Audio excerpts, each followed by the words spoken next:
जो मारपिटाई हो रही है या इस तरह की जो बातें हो रही है, कहीं ऐसा तो नहीं कि कांवड़ मेला को बदनाम किया जा रहा है, कोई जिहादी रूप में इस तरीके से? बहुत अच्छा आपने प्रश्न पूछा। ये बहुत सोची समझी रणनीति है। देखिए, श्रावण मास में हम सभी सनातनियों का सबसे बड़ा महापर्व, पावन पवित्र त्यौहार है हमारा कांवड़ यात्रा। कांवड़ यात्रा कोई साधारण पर्व नहीं है, कोई साधारण यात्रा नहीं है, बशर्ते इसका नियम है, इसकी शुद्धता है, इसको किस तरह कांवड़ उठाना चाहिए, कैसे लेके जाना चाहिए। मनमानी तरीके की नहीं। आज जैसे भेड़िया चाल चल रही है, जिस तरह आज हमारे युवा जो है 100-100 किलो 200-200 किलो का मटका लेकर के और गंगा जल लेकर के चल रहे, कभी आपने सुना था, कभी ऐसा देखा था?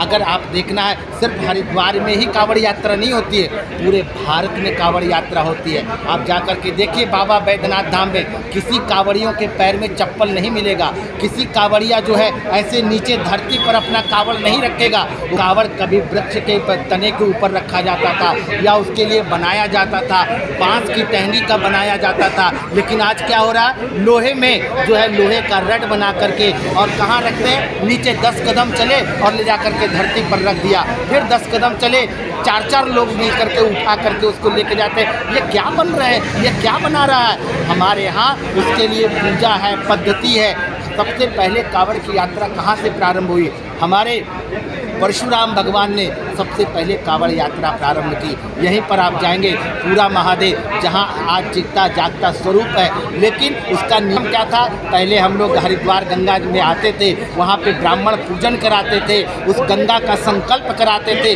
किस कामना के साथ आप जल उठा रहे हैं? राष्ट्र की कामना है, आरोग्यता की कामना है, सुख शांति की कामना है, परिवार की कामना है। तो उस कामना के बाद संकल्प करा करके उसको अभिमंत्रित किया जाता था। फिर उसकी जो है नियम बताया जाता था, उसके आचार्यगण संतगण उसके नियम बताते थे कि आपको इसको रख करके भोजन नहीं करना है, इसको रख करके लघु शंका नहीं करना है। अगर लघु शंका करके आए तो पहले हस्त प्रक्षालन करो, स्नान करो, बाद में कांवड़ को धारण करो। रात्रि विश्राम कर लिया है तो पहले सवेरे उठ के नहा धो करके कांवड़ की आरती नहीं उतारो, कांवड़ की पूजा करो। साजिश तो नहीं कांवड़ में बदनाम तो है ही है। हमारे सनातन धर्म को बदनाम करने के लिए दिन रात इस तरह के कालनेमी घूम रहे हैं। जिस तरह सैकड़ों देखिए कालनेमी पकड़े गए हैं, उसमें कई बांग्लादेशी, कई रोहिंग्या पकड़े गए। ये क्या चाहते?